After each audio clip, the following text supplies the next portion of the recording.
Está un momentito, que ha salido aquí un mensaje que está. Estos son los de estos del directo. Mi nombre es José Núñez, vicepresidente del club y consejero delegado de Deloitte Iberia, para los que no me conocéis. Hago la introducción y la presentación hoy porque nuestro presidente Francesc Rabassa ha tenido un tema profesional de fuerza mayor y no puede estar con nosotros. Para los que no sois asociados, brevemente informaros que el leitmotiv del club no es más que ser una plataforma de comunicación que facilite y fomente las relaciones entre sus asociados en el ámbito personal, profesional, empresarial, cultural y deportivo. Y también ser un foro de opinión para sus asociados que derive en un networking eficaz. Proveer a los socios de formación, foros, debates, jornadas, etc., incrementando el conocimiento y el intercambio de ideas y de información a nivel de mercado y social. Por decir, entre las actividades que tradicionalmente organiza el club, pues se encuentra el campeonato de golf relacionado con el sector de seguros más antiguo de España, que se celebra en la actualidad en la 46ª edición. Así que, vuelvo a decir, los no asociados, si os animáis, podéis contactar con nosotros y o visitar la web del club, www.caisocios.com, seréis bienvenidos. Hoy abarcamos un tema de superactualidad que está siendo comentado en la mayoría de foros, redes de nuestro sector y el CAI os lo trae de la mano de tres primerísimos especialistas, que son Pablo Wesolowski, Carlos Palos y Luis López. Vamos a hablar del seguro de pandemias, pérdida de beneficios, la visión del mercado contra las prácticas jurídicas, ¿no? Entonces, ahora vamos a dar paso a nuestro primer especialista desde la parte jurídica, que es Pablo Wesolowski. Pablo Wesolowski es licenciado en Derecho en Madrid, cuenta con un máster en Business Law por la Universidad de Londres, ejerce como abogado en España y el Reino Unido, asesorando a las más prestigiosas compañías de seguros, reaseguros, sindicatos de Deloitte, agencias de suscripción, corredurías y otros mediadores, tanto nacionales como internacionales.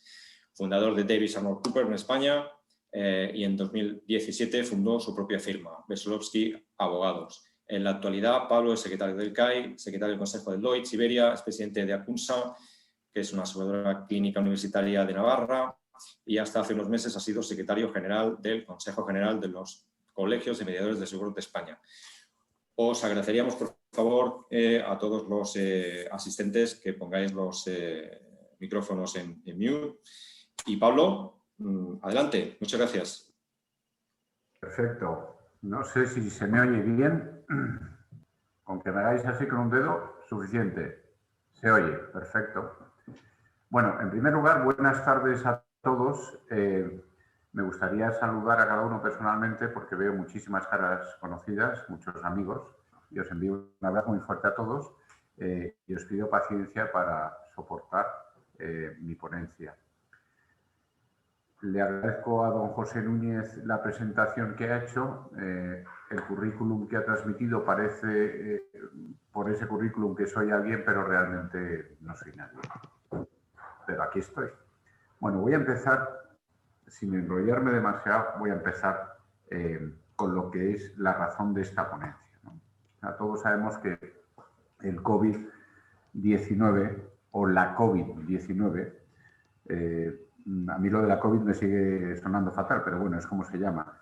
La COVID-19 ha generado y continúa generando un serio problema en la economía mundial. No solo en España, en todos sitios, pero también es cierto que en España es especialmente gravoso porque somos el Estado miembro dentro de la Unión Europea con los peores resultados económicos. Un 11,4% de caída del PIB, por encima incluso, y 5,5 millones de personas sin empleo activo. Es decir, eso incluye a la gente que está en ERTE. Bueno, los negocios que se han visto afectados por el COVID, pues pertenecen a prácticamente todos los sectores de la economía, con honrosas y muy notables excepciones. También es cierto que hay gente que se ha forrado con el COVID. Entonces, dentro de este sector, el sector de la restauración, se ha visto especialmente afectado, ¿no? Han tenido muchos restaurantes, muchos hoteles, han tenido que cerrar sus locales por decisión de las autoridades nacionales o por decisión de las autoridades autonómicas. Entonces, la industria del seguro se ha planteado la cuestión de si la pérdida de beneficios incurrida por estos bares, restaurantes, hoteles, discotecas, clubes deportivos, gimnasios y otros comercios puede quedar amparada por su seguro de pérdida de beneficios. Y esta es la cuestión que vamos a abordar o que voy a abordar yo en esta ponencia en los más o menos 15 minutos que tengo asignados.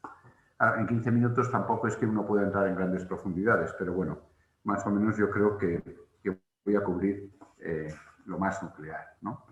Bueno, entonces, como digo, en términos generales, este tipo de negocios, los restaurantes en concreto, suelen contratar una cobertura de pérdida de beneficios en el contexto de un seguro mucho más amplio, un seguro multirriesgo, que contiene múltiples secciones y como una sección más, pues está la de pérdida de beneficios. Bien, entonces, tradicionalmente en España, el seguro de multirriesgo empresa y los seguros de todo riesgo de daños materiales solo cubren la pérdida de beneficios cuando esta es consecuencia de un daño material cubierto por la póliza.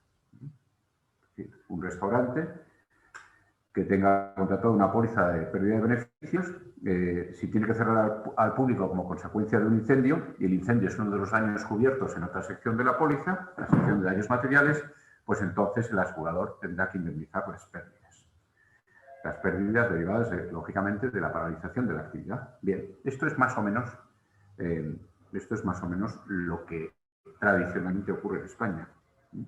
Y existe, por tanto, en principio, una vinculación entre lo que es la previa existencia de un siniestro, no necesariamente de un daño material, como detonante de la cobertura de pérdida de beneficios. Para que haya pérdida de beneficios tiene que haber un siniestro o un acontecimiento que lo genere. Y así es como viene definido en el artículo 63 de la Ley del Contrato de Seguro, al que volveré después, que está además en sintonía con el 1106 del Código Civil, que es el que dice que la indemnización de los daños y perjuicios comprende no solo el valor de la pérdida que hayan sufrido los bienes, que es lo que se conoce como el daño emergente, sino también la ganancia que haya dejado de obtener el acreedor, que es lo que se conoce como el lucro cesante. El lucro cesante y pérdida de beneficios, pues es lo mismo. Entonces, en este contexto, muchos restaurantes, hoteles y otros negocios se han visto en la obligación de echar el cierre. Señores, a mí la autoridad me ha obligado a cerrar y, por lo tanto, yo lo que me pregunto es si tengo cobertura. ¿Cubre una póliza de pérdida de beneficios o un seguro multirriesgo y una sección de pérdida de beneficios? ¿Cubre el cierre por pandemia o el cierre por decisión de la autoridad? La respuesta a esta interrogante es en realidad extraordinariamente sencilla. Dice, Alba, qué listo es este hombre.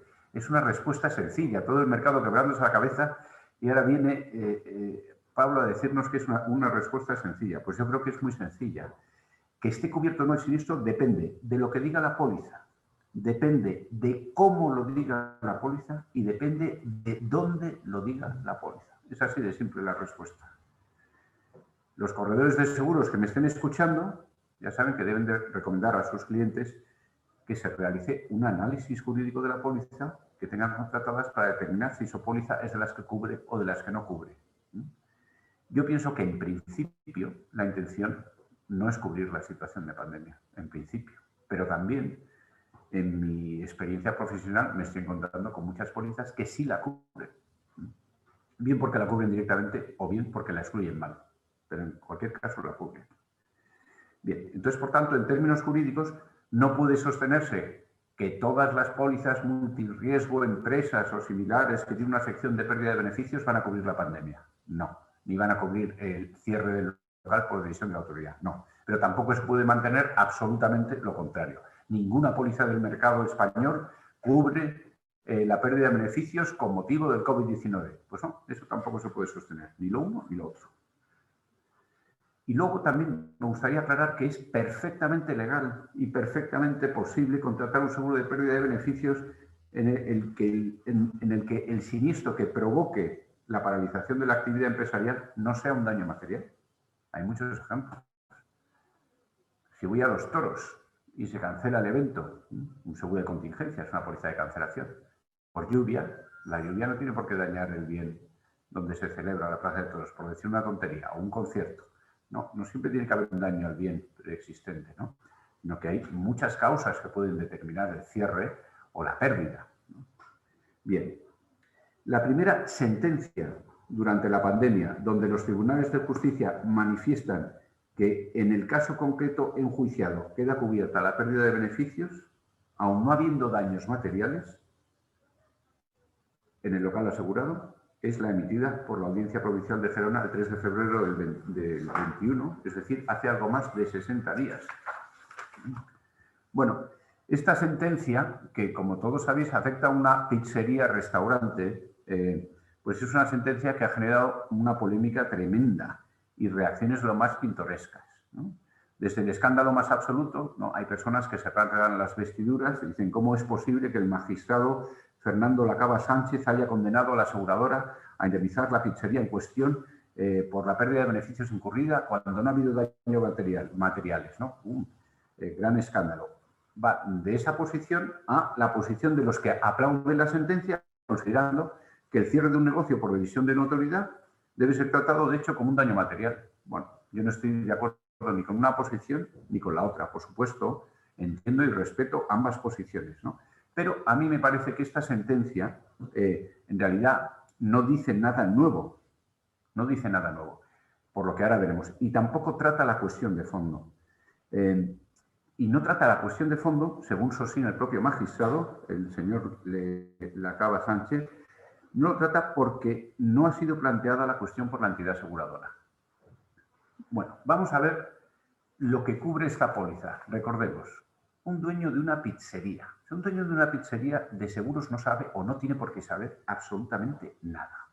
No sabe nada. Lo único que sabe es que un buen día se produce un estado de alarma y por decisión del gobierno de la nación o de rebote por decisión de las autoridades de su comunidad autónoma, tiene que cerrar. Tiene que cerrar. Y él dice, anda, si tengo una póliza que me cubre la pérdida de beneficios y además mi póliza me cubre, es que me lo dice bastante claro. Y ahora voy a ver lo que dice la póliza que cubre. La póliza dice, en las condiciones generales que definen la cobertura, lo siguiente. El asegurador cubre las pérdidas económicas que ocasione la paralización temporal, total o parcial de la actividad empresarial asegurada cuando sea consecuencia directa de un siniestro amparado por la póliza, comprendido en las coberturas del capítulo 3 de estas condiciones generales, cobertura de daños. Está leído lo que interesa. Es decir, me cubre la pérdida de beneficios si está sujeta a un daño previo. Eso es lo que dice la cobertura de la póliza. Vamos a ver qué dicen las exclusiones. Las exclusiones dicen, no cubrimos las pérdidas producidas, causadas, derivadas o resultantes de limitaciones o restricciones impuestas por cualquier organismo o autoridad pública. Pues, o sea, la póliza es prístina de clara. O sea, no puede ser más clara. Te está diciendo, yo te cubro la pérdida de beneficios si has tenido un daño material cubierto por la póliza y no te voy a cubrir cuando el cierre sea por daño a la autoridad. ¿Se puede ser más claro? Pues no. A mí me parece que la interpretación de la póliza no admite dudas. Entonces, si no admite dudas la interpretación de la póliza, ¿por qué el magistrado condena a la entidad aseguradora a pagar 6.000 euros, los 6.000 euros que solicita? Bueno, pues yo creo que las respuestas son sencillas. Hay 4 argumentos. El primer argumento es el siguiente. Las condiciones particulares son las que han delimitado el riesgo en los siguientes términos. Se cubre la pérdida de beneficios / paralización de la actividad y se contempla como indemnización diaria 200 euros en un periodo de indemnización de 30 días sin franquicia. 30 días por 200 euros son 6.000 euros, que es lo que él pide. Eso es lo que cubre las condiciones particulares. Ya está, sin más limitaciones. Es decir, en las condiciones particulares no se matiza, no se restringe, no se limita y no se condiciona la cobertura de pérdida de beneficios.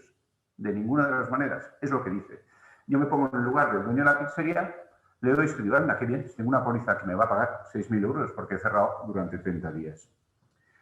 Entonces, el magistrado lo que sostiene es que esta cobertura en las condiciones particulares genera una expectativa razonable de indemnización en el asegurado, es decir, en el dueño de la pizzería. Y esto es lo que en el sector anglosajón se llama como el reasonable expectation, ¿no? Oiga, es que mis condiciones particulares dicen eso y no me lo limitan ni me lo condicionan de ninguna de las maneras. Y yo no sé nada de seguros, yo lo sé, es que pago una prima para que me cubra la pérdida de beneficios y tengo que cerrar. Segundo argumento, la póliza sí matiza, restringe y condiciona la cobertura de pérdida de beneficios sujetándola a la existencia previa de un daño cubierto por la misma póliza.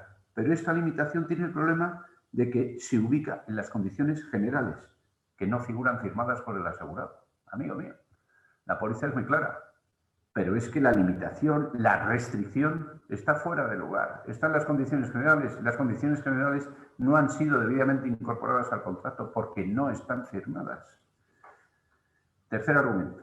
La aseguradora en ningún momento utiliza, siempre según el magistrado, como argumento que el siniestro no es objeto de cobertura porque no se ha producido un daño material. Por lo tanto, el juez dice, yo sí, está muy claro que la póliza lo dice, pero como usted no me lo saca a colación, pues yo ahí no entro. Dice el juez literalmente, los seguros y coberturas referidos al lucro cesante o de pérdida de beneficios, como el analizado, normalmente quedan sujetos a la existencia de un daño material. Es que el propio magistrado lo reconoce. Y en el presente caso, este extremo ni siquiera es cuestionado por la aseguradora. Es un dato que me parece interesante. Y el cuarto y último argumento. La póliza excluye expresamente la pérdida de beneficios causada por restricciones impuestas por la autoridad. Pero esta exclusión se encuentra ubicada también en las condiciones generales y no consta que hayan sido firmadas por el asegurado. Claro, considera el magistrado que lo que es la cobertura natural de la póliza, que es la pérdida de beneficios por paralización de la actividad, esa es la cobertura natural, se encuentra restringida, se encuentra limitada, es limitativa. Y esa limitación no cumple con los requisitos del artículo 3. El artículo 3 de la ley del contrato de seguros, que ya es más viejo que el cantar, tiene 41 años. Todo el mundo en el mercado sabe perfectamente que las restricciones o las limitaciones, las cláusulas limitativas no se sostienen si no han sido debidamente resaltadas en la póliza y específicamente aceptadas por escrito por el tomador del seguro. Yo he de decir que la versión que yo tengo de la póliza, que es esta, que es un ladrillete, son 100 y pico páginas, en esta versión, que es del 2015, sí que figura al menos en negrita. No figura firmada porque yo creo que es bastante difícil que se firme, pero sí figura en negrito. Bien, bueno, pues estos son los 4 motivos por los que, a mi juicio, la sentencia no aporta nada nuevo. Pero es que además hay otras 4 cuestiones de esta sentencia que a mí me genera cierta dificultad. En primer lugar, el magistrado hace una alusión a los grandes riesgos y parece insinuar que la pandemia es un gran riesgo, lo cual no tiene ningún sentido. Tiene que ver la pandemia con un gran riesgo. No tiene nada que ver, pero él lo menciona y además incluso se molesta en citar el artículo de la LOSEAC que regula el gran riesgo, que es el artículo 11, y entonces lo mete ahí como si fuera un gran riesgo más, lo cual, en fin, es un poco chocante. Es un poco chocante desde la perspectiva de que dices, bueno, realmente, ¿dónde estaba la cabeza de este magistrado en el momento en que dictó la sentencia? Porque esa referencia a mí, igual también es mi torpeza, pero a mí me ha sorprendido extraordinariamente. Luego, en segundo lugar, el magistrado en su sentencia dice que de algún modo se refuerza su argumento de que nos encontramos ante una cláusula limitativa por la limitación temporal de la cobertura y las cláusulas claims made. Y a mí esto ya me ha roto la cintura del todo. Claro, Dios mío, ¿qué tiene que ver un seguro de pérdida de beneficios con una limitación temporal de la cobertura o una cláusula claims made? ¿Qué tiene que ver? Si las cláusulas claims made solo operan en el seguro de responsabilidad civil. Entonces, por más que me he leído la póliza, no le he encontrado, solo le he encontrado una explicación lógica, que es de echarse a temblar. Perdona, Pablo. Sí. 5 minutos. 5 minutos. Bueno, perfecto. Voy fenomenal. Fenomenal. Y todavía no veo a nadie dormido, de momento. O sea, que la cosa no va mal. Bueno, hay una cosa que me parece que está insinuando el juez, que es de echarse a temblar. Es la única vinculación que le veo yo al tema de la claims made y el seguro de pérdida de beneficios, ¿no? El seguro de lucro cesante. Y es que, efectivamente, si uno se mete en la sección de responsabilidad civil de la póliza, que está, creo que está como en la página 40, hay una limitación temporal, hay lo que los ingleses llaman una sunset clause, ¿no? Que es, yo te cubro las reclamaciones que me formules dentro del periodo de vigencia de la póliza o hasta 12 meses después. Sunset, caída del sol, 12 meses después. Entonces tiene una caída del sol de 12 meses, un periodo adicional de descubrimiento de 12 meses. Y al hacer referencia a las cláusulas claims made y decir que son limitativas y ver que esa cláusula claims made también está excluida en las condiciones generales que no han sido firmadas, lo que está poniendo de manifiesto el juez es que también esa cláusula sería nula. Sería no aplicable en la medida en que perjudique al tomador del seguro. Y además, es que la misma suerte corren todas las exclusiones de la póliza. Y por lo tanto, se confirma lo que he dicho al principio de que la respuesta al interrogante de si la pandemia cubre la pérdida de beneficios depende de lo que diga la póliza, depende de cómo lo diga la póliza y depende de dónde lo dice la póliza. Y esta póliza lo dice mal, lo dice donde no lo tiene que decir y por lo tanto, pues tampoco me sorprende demasiado la suerte que ha corrido la aseguradora. No digo que esté conforme ni que esté en contra, porque no es esa la cuestión. La cuestión es, bueno, cómo está argumentada la sentencia. Luego hay otras dos cuestiones que también comenta la sentencia que me han parecido sorprendentes. Justo antes del fallo, el magistrado hace referencia al caso británico, totalmente de refilón. Y entonces, claro, yo me he leído el caso británico, que son 114 folios de ladrillo, y el caso británico es bastante interesante porque se trata de un test case. La legislación británica prevé la posibilidad de someter ciertas cuestiones a un caso que es un caso puramente ficticio, es un caso prueba, que cumple un objetivo muy interesante, que es evitar la litigiosidad. Es decir, cuando se ve que una cuestión puede inundar los tribunales, como es la cobertura de pérdida de beneficios en caso de pandemia, pues entonces se hace un mock trial, un juicio, eso, ¿no? O sea, es un juicio ficticio, totalmente ficticio, porque no hay sentencia condenatoria, no hay partes como tales, no hay un demandante o un demandado. Entonces aquí, en este test case, cuya sentencia es de 15 de enero de 2021, es decir, de antes de ayer, pues es bastante interesante porque el demandante es la Financial Conduct Authority, que es la Dirección General de Seguros Británica.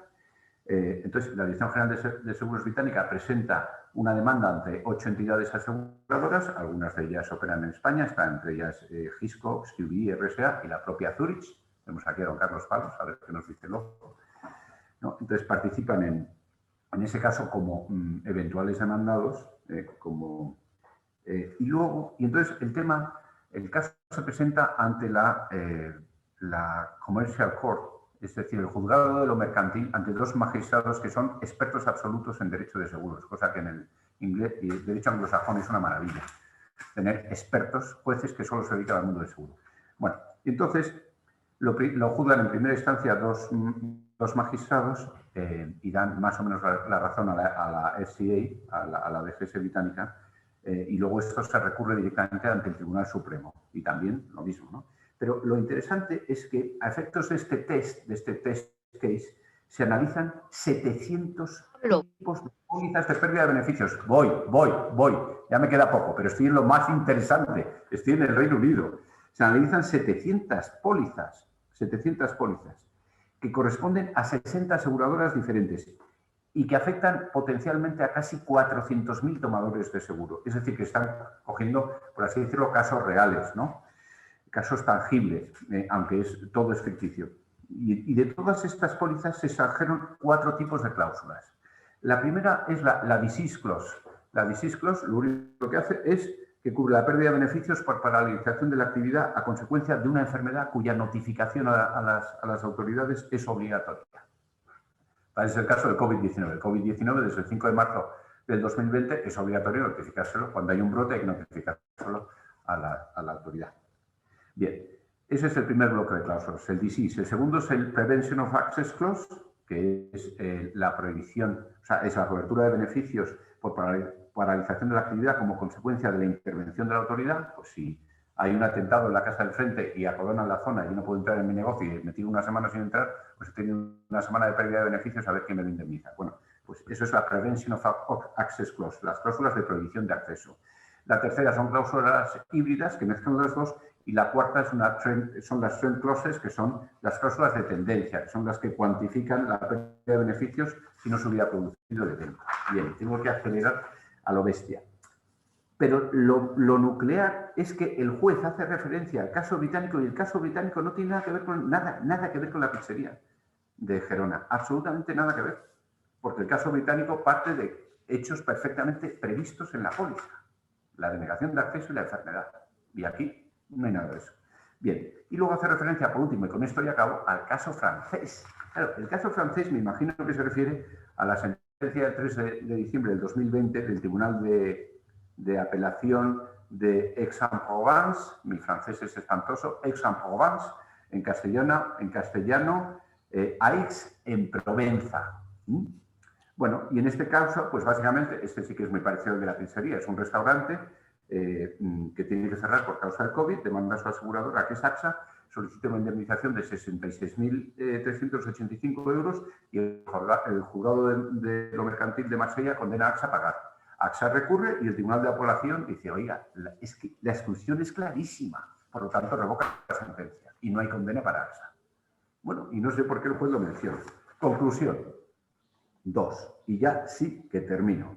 Las conclusiones son básicamente las siguientes. Hay que tener muy claro dónde, cómo y cuándo se excluyen los riesgos. Eso es absolutamente importante.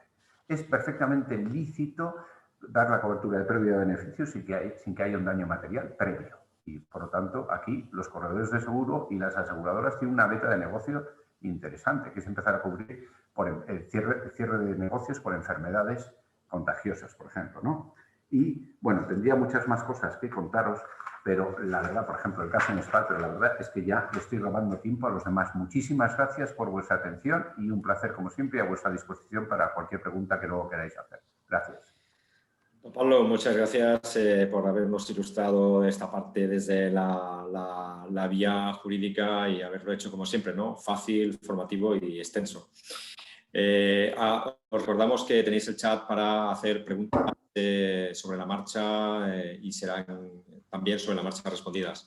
Ahora vamos a pasar a ver la parte de la visión del mercado y compañías. Tenemos a don Carlos Palos esta tarde con nosotros.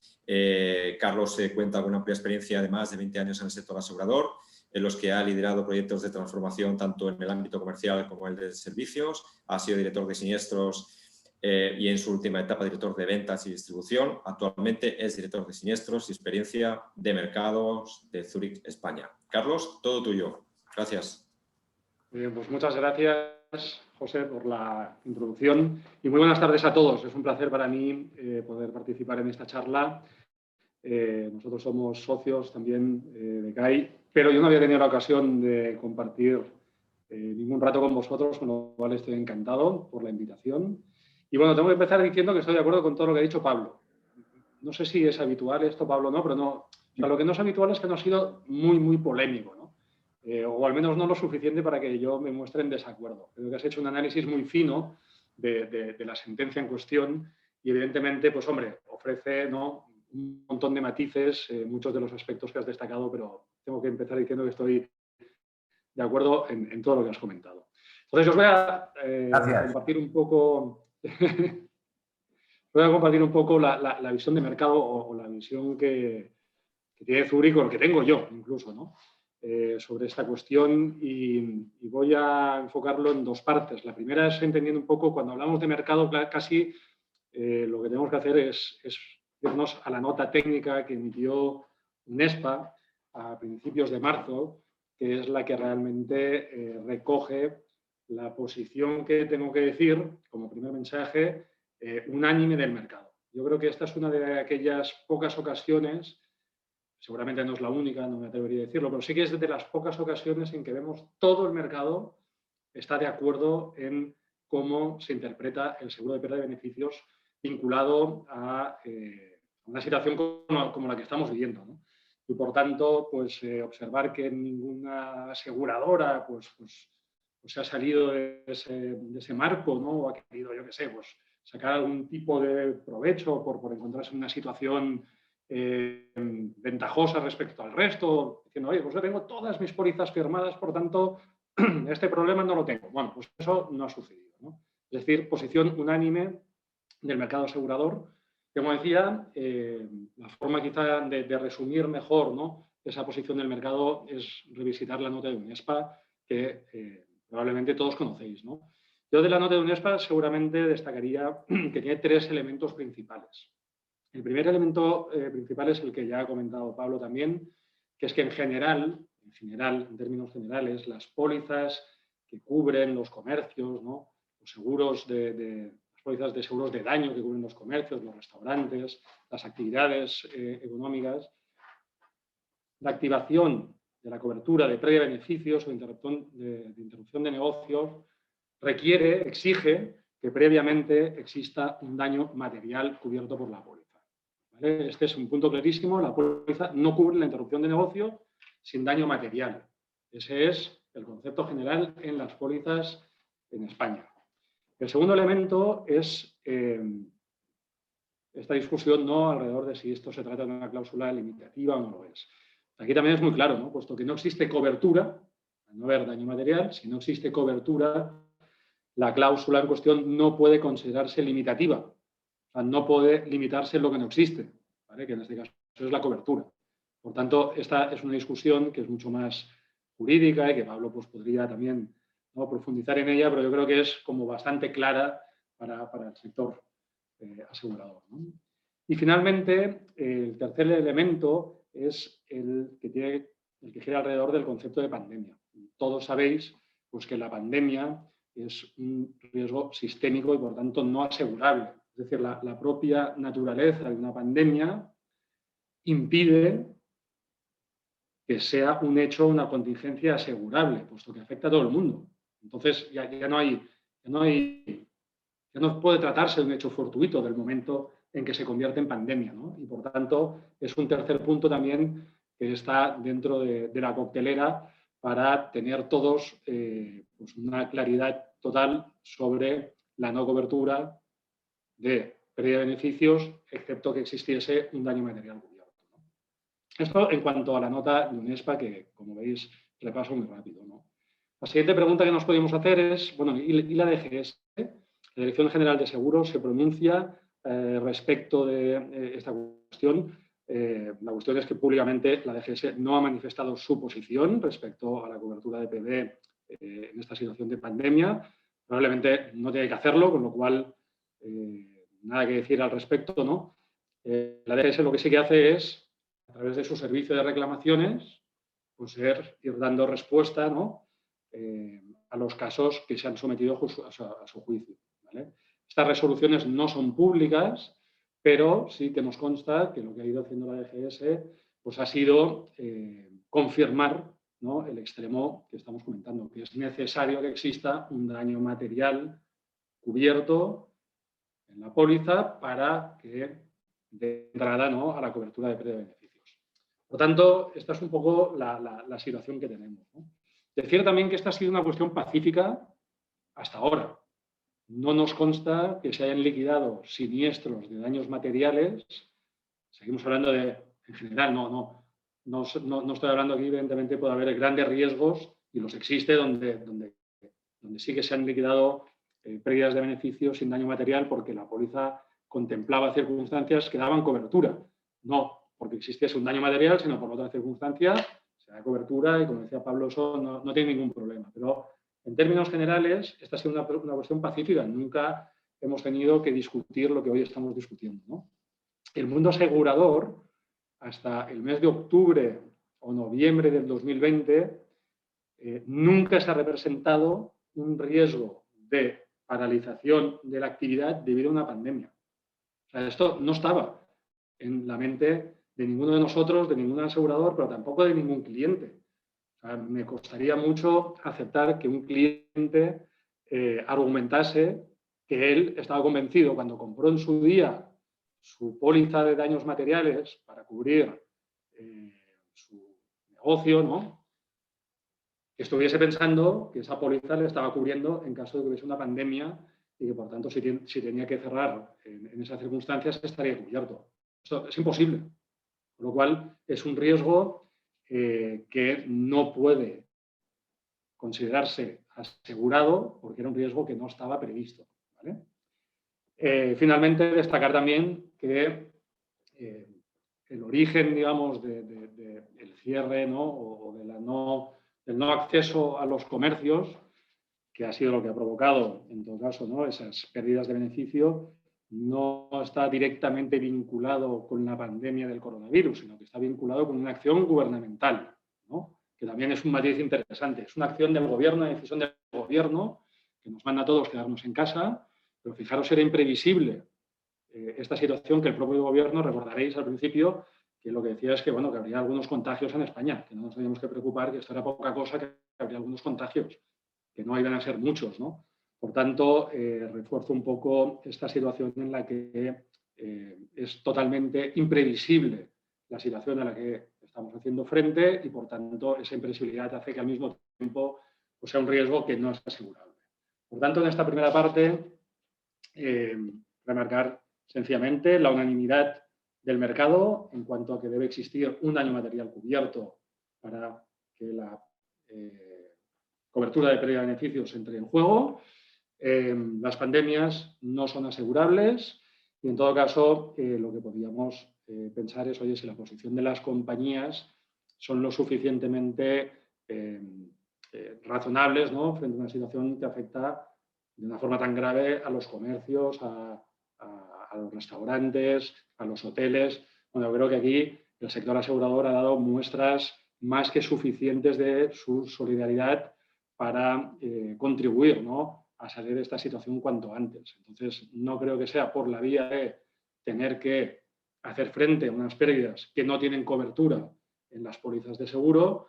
En todo caso, se han buscado otros mecanismos y el sector asegurador ha respondido, ¿no? Con lo cual, no creo que tenga que ver, por tanto, con un elemento de solidaridad. Bueno, superado un poco esta posición general del mercado, lo que sí que podemos también analizar brevemente es las consecuencias que ha tenido la sentencia de la Audiencia de Gerona, porque las ha tenido, efectivamente. Entonces, bueno, aquí os voy a hablar un poco de la situación que estamos viviendo en Zúrich, ¿vale?, para hablar en primera persona. Podemos decir, en nuestro caso, no estamos teniendo un número muy elevado de reclamaciones, evidentemente eso siempre va en consonancia, ¿no?, con tu cartera de negocio, pero sí que vemos que se han multiplicado por 2 las reclamaciones a partir de la sentencia de Gerona. Es decir, la mitad de los siniestros que se nos han declarado son previos a la sentencia. Cuando se ha producido esa sentencia, pues se han multiplicado por 2 las reclamaciones. El 60-65% de las reclamaciones que estamos recibiendo tienen que ver con la hostelería, bares y restaurantes. Nosotros estamos aperturando todos los siniestros, los estamos registrando y los estamos reusando uno por uno, ¿vale? Ese es el tratamiento que estamos dando a los siniestros. Y en general lo que sí que estamos viendo es una tendencia hacia la judicialización, ¿vale? Y aquí un poco mi lectura es que efectivamente, bueno, primero hay una cierta corriente ¿no?, de despachos pues, que pueden ver una oportunidad de negocio. Yo creo que todos estáis de acuerdo en que aparecen, ¿no?, este tipo de profesionales donde pues, por módicos precios pues, se ofrecen a los clientes a reclamar a las aseguradoras. Entonces, por tanto, hay una tendencia a que se produzca este movimiento de reclamación y, en general, puesto que los servicios de defensa de los clientes de las aseguradoras y la propia DGS, pues lo que están haciendo es rehusar estas reclamaciones, pues sí que parece que podría estarse produciendo un movimiento, ¿no?, de ir directamente al juzgado, donde probablemente no sea un buen inicio pues, ir con una resolución negativa del Servicio de Defensa de Cliente o de la DGS, ¿no?, al juez, con lo cual pues ya empieza directamente a ir directamente al juez con esa reclamación, ¿no? ¿Qué nos puede preocupar a las aseguradoras en relación con esta sentencia? Bueno, lo primero es que entre todos sepamos gestionar las expectativas de los clientes. Es decir, aquí al final todo este ruido el hecho de que se multipliquen por 2 las reclamaciones, pues quiere decir que esto los clientes les ha llegado y les ha preocupado, ¿no? Entonces, hombre, aquí es importante que entre todos sepamos gestionar esas expectativas y aquí pues es muy importante la gestión que haga la mediación profesional, ¿no? Agentes y corredores gestionando y explicando a los clientes qué tienen cubierto y qué no tienen cubierto. Yo no creo que sea una buena estrategia que los corredores y los agentes recomienden reclamar a las compañías. En términos generales, sigo hablando en términos generales, ¿no? Yo creo que esa no es la vía. Yo creo que y es lo que estamos viendo, ¿no? Qué gran ayuda estamos obteniendo de agentes corredores explicando a los clientes que, por cierto, no son tontos, que también lo entienden, porque efectivamente Pablo decía, oye, los clientes no tienen por qué ser de seguros. Estoy totalmente de acuerdo, pero tampoco podemos pensar que sean personas incapacitadas, para comprender una explicación sobre qué cubre y qué no cubre su póliza de seguro, ¿no? Por tanto, una labor muy importante aquí. Luego teníamos el punto de las demandas colectivas, ¿no? O esa noticia que apareció. Perdona, 5. Sí, hecho. Ana, gracias. Esa noticia que apareció sobre una demanda colectiva que se estaba cocinando, ¿no? De unos 200 hosteleros de Vizcaya, de Cantabria, de Burgos, que reclaman unos 8 millones de euros a 7 aseguradoras. Bueno, hasta la fecha no conocemos ninguna aseguradora que esté en ese grupo de posibles aseguradoras a las que se les va a demandar. O sea, nosotros no sabemos si formamos parte de ese grupo, pues que tenemos contra ninguna aseguradora que haya dicho yo estoy ahí, ¿no? Con lo cual, bueno, veremos dónde llega. En general, las demandas colectivas en España funcionan como demandas individuales agrupadas, ¿no? Y es decir, que es distinto a lo que es la class action en Estados Unidos, que tiene un régimen particular y que quizá pues, pueda tener unas consecuencias muy distintas. Lo que quiero decir es que en general no nos preocupa estas amenazas de demandas colectivas, o por lo menos en este caso no nos preocupan, ¿no? Y finalizo con una nota, yo creo que interesante, que es la sentencia favorable que hemos recibido, la compañía Zurich, en la audiencia de Gerona, promovida exactamente por el mismo abogado que ha ganado la de la pizzería, ¿vale? O sea, nosotros tenemos una demanda por ese mismo abogado, en la misma audiencia, no con el mismo juez, que le han desplazado, pero es una demanda que en primera instancia la hemos ganado y la hemos ganado sobre la base de los elementos que hemos comentado hasta ahora, que es la necesidad de existencia de un daño material previo cubierto por la póliza y, por tanto, también la argumentación sobre la no limitación de esta cláusula. Está sub iudice, por tanto, no podemos sacar ninguna conclusión. Sí que nos sentimos realmente fuertes en cuanto a que el recurso lo vamos a ganar, pero creo que también pues tiene espacio, ¿no?, este comentario en la charla que estamos teniendo. Y ahora sí, ya por último, deciros solo a nivel europeo un trazo muy rápido. En el mundo Zurich, en Europa, ocupamos la 6ª posición en volumen de reclamaciones recibidas en relación con siniestros, ¿no?, o reclamaciones de pérdida de beneficios en este contexto. Las primeras posiciones son Reino Unido, Suiza y Alemania. Estamos muy lejos de esas primeras posiciones. El número de reclamaciones que tenemos en España es inferior al 5% del número de reclamaciones que tienen en Reino Unido, ¿vale?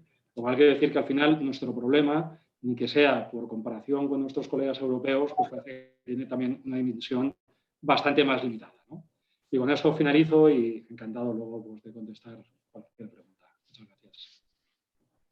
Perfecto. Carlos, muchísimas gracias por tu intervención que nos has dado. Para los que se han incorporado un poco más tarde, estamos en el CAI, en una tarde espectacular, hablando sobre la pandemia, las repercusiones en los seguros de pérdida de beneficios. Tenemos la visión jurídica que nos la ha dado Pablo Slosky, la visión desde el mercado asegurador que nos la acaba de explicar Carlos Palos. Y ahora vamos con los corredores, con la otra parte importante e interesante que nos la va a ilustrar de Luis López, que Luis López es el actual director general de Spabroc, Asociación de Corredurías, a su vez es director técnico de la correduría de Spabroc, y miembro de la Junta Directiva del CAI. Con una experiencia profesional en el sector de seguros desde el año 92, ha liderado equipos a nivel de director comercial, nacional, territorial, en aseguradoras líderes, multinacionales y locales, como Previasa, lo que es ahora la DKV, Prosperity, Pelayo, Mutua de Seguros o Zurich. Tiene una visión 360 grados del sector asegurador, instituciones, mediación profesional como canal de distribución y aseguradoras. Don Luis, ¿vamos al ataque? Venga, vamos a ello. Oye, muchísimas Gracias. gracias. Muchísimas gracias, José, sobre todo a todos los que asistís a la mesa de debate de hoy. He visto que nos aproximamos al número de 60. Agradecer al CAI esta iniciativa, esta tarde, esta jornada, y por supuesto, Ana, a ti, que hace posible, Ana Sánchez, que esto sea posible, ¿no? La coordinación de este evento. Yo te voy a reforzar, José, en la cuña publicitaria que has hecho y la cuña comercial que has hecho del CAI, ¿no? Yo creo que el CAI es una institución que ya con 50 años que lleva en el mercado, pues podemos decir que es una institución consolidada, ¿no? Y que hace una excelente labor, ¿no? Sobre todo de poner de networking, ¿no? De todas las personas que formamos parte del sector asegurador, y ahí están entidades aseguradoras líderes como Zurich, hay brokers, hay instituciones, etcétera. Para aquellas personas que estáis en la webinar de hoy y que no formáis parte del CAI por medio de Ana, por medio de la web, pues vais a ver que hay un calendario enorme, ¿no? de actividades, en este caso culturales, deportivas, mesas de debates como las de hoy. Estamos preparando un think tank de conocimiento. Hay ponentes sensacionales que dan sus charlas a lo largo del año, pues como Silvia Leal o como Emilio Duró, por lo cual, bueno, os invito a que estéis, ¿no? en el CAI. Bien, yo creo que esto de ir el último no sé si es bueno o malo. Os habéis fumado todo mi tiempo, con lo cual en 5 minutos lo voy a intentar hacer, porque yo creo que la claridad, tanto de Pablo como Carlos, es difícil superarla. Completamente de acuerdo con lo que habéis dicho, ¿no? En este caso. Yo creo que estamos hablando de la labor del corredor, ¿no? De la correduría. Pues yo creo que en esta cuestión, como en tantas otras, bien, ya sea el desarrollo de negocio o cualquier otro tipo de iniciativa, el corredor tiene que ir de la mano de la entidad aseguradora, ¿no? Y en circunstancias como, bueno, pues como las actuales, ¿no? Que podamos tener algún cliente que nos plantea un caso del tema que nos ocupa, pues bueno, pues derivar esa cuestión a la entidad aseguradora. Y lógicamente, pues estar de la mano de la entidad en este aspecto, como en cualquier otro. Y yo creo, y Carlos lo ha comentado, el sector asegurador ha tomado una posición tremendamente unánime, ¿de acuerdo? Y que más que nunca ha habido una voz única de entidades aseguradoras, de instituciones. Hemos visto el papel de UNESPA, de las principales asociaciones de corredores del país. ¿Qué es lo que puedo decir? Lo que puedo decir es que yo creo que ha habido demasiado ruido y pocas nueces, ¿no? Porque en este caso sí, la sentencia de la Audiencia Provincial del lucro cesante de Girona, pero a mí no me consta que se haya replicado un caso similar en otras audiencias provinciales, que pudiera llevar esto al final a que el Tribunal Supremo se pudiera pronunciar al respecto. Cuando hemos preguntado a nuestras corredurías, a las 103 corredurías que forman parte de Spabroc y que muchas de ellas además están aquí en la mesa de debate de hoy, bueno, lo que nos han dicho es que no han tenido tantos casos. Sí, han tenido casos, y que los clientes que han ido a la correduría, pues casi podríamos decir que no han demostrado tanta convicción en lo que estaban pidiendo, sino más bien necesidad, ¿de acuerdo? Tal vez situaciones de crisis como las que vivimos pueda invitar, en este caso, a ese cliente a visitar la correduría por esta cuestión, porque aunque no saben de seguros, no quiere decir que lógicamente no tengan un determinado conocimiento. Dicho esto, ¿cuál es la postura que debe adoptar o que nosotros hemos recomendado? Y es una postura consensuada con entidades, en este caso, y también con asociaciones pues como es ADECOSE, o instituciones como es el Consejo General de Colegio de Mediadores, o Confecor, con la Federación de Asociaciones. Lo que hemos invitado es a la prudencia al corredor cuando vaya a visitarle un cliente por este aspecto. Que además el corredor haga una gestión, vamos a decir, reactiva, no proactiva hacia sus clientes. Porque al final, el hacer divulgación de este tema en sus clientes, al final lo que vamos a producir es un efecto llamada y segundo, seguramente beneficiar a despachos de abogados o organizaciones de consumidores. Sabemos que su fuente... Hay un micrófono, vale. Hay un despacho de abogados o organizaciones de consumidores que aprovechen, en este caso, el tema. Papel del corredor. Papel del corredor, yo creo que lo han dicho mis otros dos compañeros que participan. Debemos tener presente que ante un cliente frustrado, un cliente que no cumple o tiene una expectativa que no se ha cumplido, el corredor podemos estar en riesgo de recibir una reclamación. Y entonces me baso, y permitirme que lo lea, en cuanto a la responsabilidad del corredor en la contratación de la póliza. A lo mejor es empezar o decir o leer lo que es el artículo 175.4 del Real Decreto Legislativo 03/2020, donde dice que el distribuidor de seguros, vosotros, muchos de los que estáis hoy en pantalla, suministrará al cliente la información pertinente sobre el producto de seguro de forma comprensible, de modo que el cliente pueda tomar una decisión fundada y atendiendo a la complejidad del producto de seguro y al tipo de cliente. Un poco, no sé, corrígeme Pablo, va en la línea de lo que antes también comentabas del dónde, cómo y cuándo, ¿no? En este caso. Por tanto, estemos tranquilos. Si lo hemos hecho así, si hemos facilitado, si hemos explicado cómo lo hacemos, yo creo que el canal de corredores difícilmente pueda tener otro tipo de canal, el nivel de profesionalización, de especialización, de formación y de trato con el cliente a la hora de asesorar profesionalmente su programa de seguros. Con lo cual, si hacemos lo que hacemos, ¿de acuerdo? Explicamos la cobertura, damos incluso soporte documental, pues cumplimos con rigor profesional el compromiso que tenemos con cada uno de nuestros clientes. Cuestión diferente es que el día de mañana pueda haber una serie de pronunciamientos judiciales, pero nunca van a poner en cuestión o van a poner en duda nuestra actuación. Vuelvo a insistir en la necesidad de estar en línea con las entidades, en este caso, aseguradoras, y que todas las recomendaciones que hagamos a un cliente que nos viene contando a raíz de que ha escuchado la sentencia o por cualquier otra circunstancia, tenemos que ser prudentes, pero también tenemos que ser claros y tenemos que ser transparentes.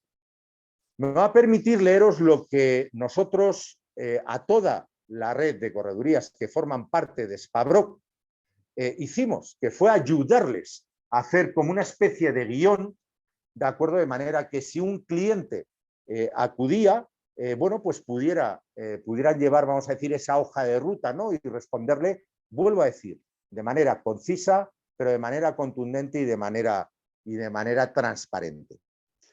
Nosotros lo que detallamos a cada una de las corredurías es, uno, que dijera a su cliente que la sentencia, al ser emanada de una sala de una audiencia provincial, no sienta jurisprudencia, aun cuando puede ser utilizada en otros casos similares. Dos, que la interpretación de las cláusulas que realiza el juzgado no corresponden al espíritu de la cobertura cuando la otorga la aseguradora al asegurado. Yo creo que lo hemos hablado, lo han hablado mis compañeros antes. En febrero del año pasado, el 2020, unos días antes de que nos confinaran, yo creo que ninguno nos podíamos imaginar, ni en el sector seguros, ni en cualquier otro, ni en el de la restauración, ni en el asegurador, que tenía como objetivo cubrir la pandemia. 3. La PB en las pólizas de seguro, en términos generales, en nuestro país, en España, ha de venir vinculada a la ejecución de una cobertura de la póliza, bien sea por daños materiales, bien sea en los seguros de contingencia o paralización o cancelación de actividades o eventos por unos hechos accidentales bien tasados. sus exclusiones, luego, por tanto, también son claras. 4.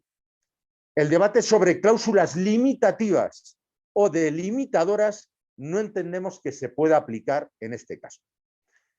También lo hemos comentado, el mercado asegurador históricamente, aquí al menos en España, no ha dado cobertura ni de forma estándar ni de manera fácil a esta tipología de siniestros.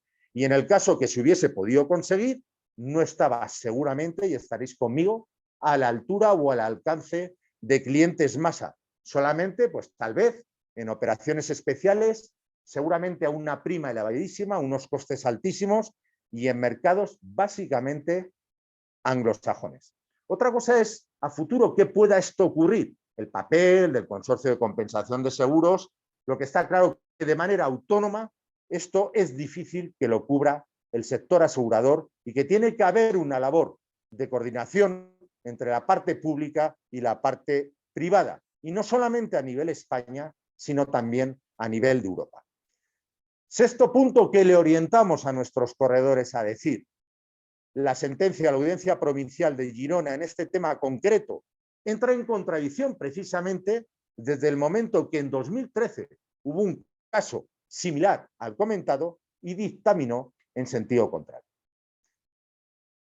Resumen, hagamos como corredores lo que ya venimos haciendo, es decir, explicar bien las pólizas, el contenido, lo que cubre, lo que no cubre. Pero eso sí, estemos cerca, como estamos, de nuestros clientes, atendámosle, vayamos juntos cuando sea necesario, transmitamos de manera transparente, de manera sencilla, lo que estamos comentando y lo que he querido compartir con vosotros mediante un guión.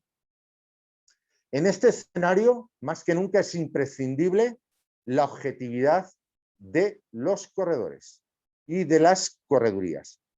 Creemos, opinión personal, que cualquier respuesta debe dejar muy claro a nuestro cliente que no hay cobertura, pero que si a su criterio quiere ir con un abogado que lo necesitará para demandar, le recomienda reclamar judicialmente que estaremos a su lado. ¿De acuerdo? Luego, por tanto, nuestro papel es el que es y diferenciemos el papel del asesor técnico, del corredor de seguros, del asesor jurídico. Poco más. Yo creo que nos toca pues explicar, ¿no?, al cliente que viene, vuelvo a decir al principio, tal vez más por necesidad que por convencimiento, qué cubre, qué no cubre, pero que sobre todo estamos a su lado. Muchas gracias.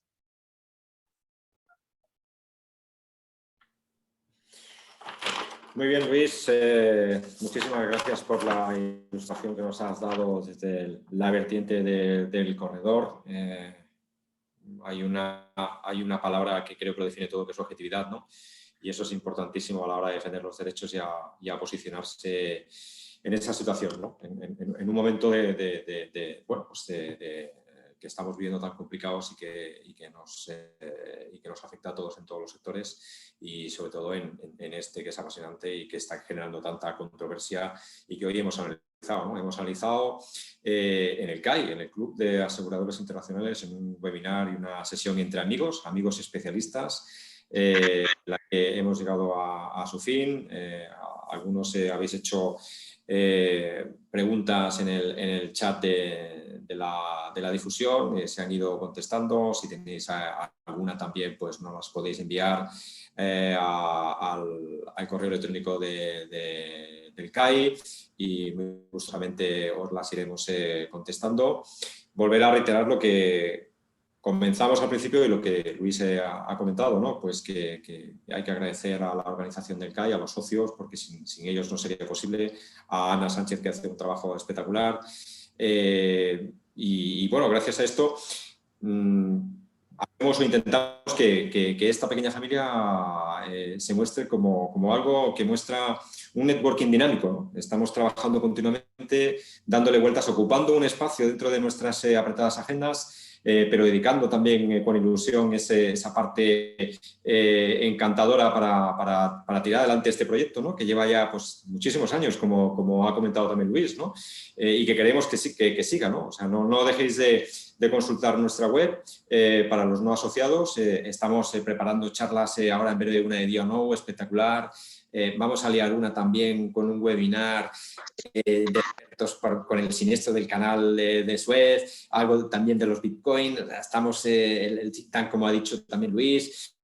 Bueno, llenos de ilusión y para seguir adelante con esto, y lo que queremos es que os animéis a visitar nuestra web, y si tenéis algún tipo de cuestión, pues estamos todos a vuestra disposición, ¿no? Si te parece, José, leo algunas preguntas que no ha dado tiempo a contestarlas. Perfecto. Por el chat. Pablo, ¿me ayudas? Porque Claro. el tema es muy técnico, entonces si digo alguna tontería, pues tú me dices. Hay una pregunta de Juan de Val que dice que no es una cobertura común en España, pero la extensión al BI de Non-Damage Denial of Access podría dar cabida a cobertura.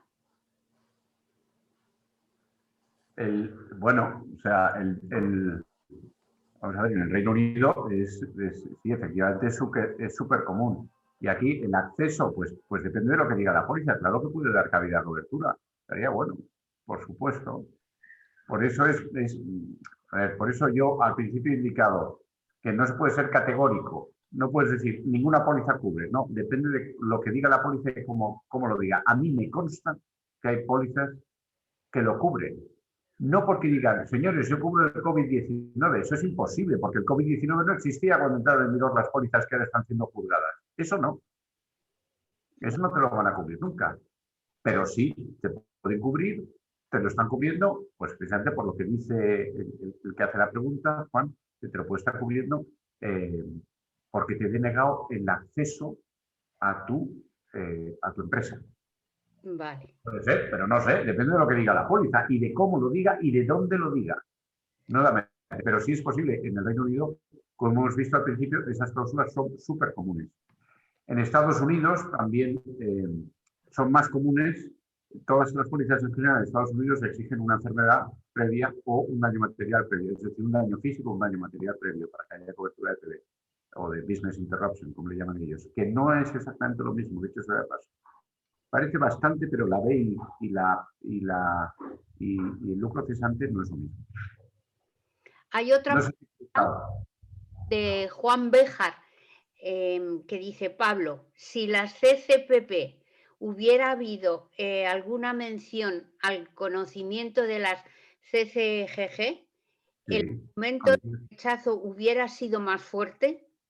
Bueno, yo la he contestado, he contestado a esta pregunta en el chat. A ver, que no me acuerdo lo que contesta ahora mismo, pero a Juan, a ver. Hola. Bueno, vamos a ver, sí, efectivamente, si las condiciones particulares hacen referencia a las condiciones generales, a la aceptación de las condiciones generales por parte del tomador, ¿el rechazo hubiera sido más contundente? Pues no, yo creo que no. O sea, vamos a ver, en mi opinión, hay sentencias del Supremo que exigen el requisito que se llama de doble firma. Es decir, si las cláusulas limitativas están en las condiciones generales, no me vale que me firmes solo las particulares, sino que me tienes que firmar las particulares y además las exclusiones que están en las generales. Es el requisito de doble firma. Y aquí no se ha dado doble firma, es decir, aquí directamente no hay firma en las generales. Por lo tanto, la cobertura hubiera sido la misma. Muy bien. Pues hay alguna pregunta más que veo que también habéis contestado un poco sobre el chat. Entonces, yo creo que hemos batido el récord de tiempo, pero que al final nos hemos retrasado nada más, nos hemos extendido 10 minutos más del tiempo. Hay muchísimo agradecimiento a los ponentes que habéis estado fantásticos y que agradecen muchísimo esta transmisión de conocimiento y cuando queráis, pues cerramos. Sin dejar de repetir que el día 20 es el día 20, ¿no? Pablo, la charla. Sí. Es el día 20, pues si tú dices, Ana, que es el día 20, yo estoy seguro de que es el día 20, pero no lo sé, lo tendría que mirar. 20 de mayo. 20 de mayo. Eso es. Y nada, que lo vamos a ir, ya está puesto en la web del CAI y que la semana que viene además actualizaremos con más actividades que os ha comentado José. Y muchísimas gracias a los ponentes y a todos por asistir. Gracias, Ana. Gracias, sin duda. Gracias, un saludo. Nosotros por organizarlo. Buenas tardes. Muchas gracias a todos. Don Carlos, muy bien, ¿eh? Y Luis, Gracias, buenas tardes. José y Bueno, Ana, todos habéis Muy estado bien. fenomenal. Todos perfectos, habéis estado Imposible geniales. superaros.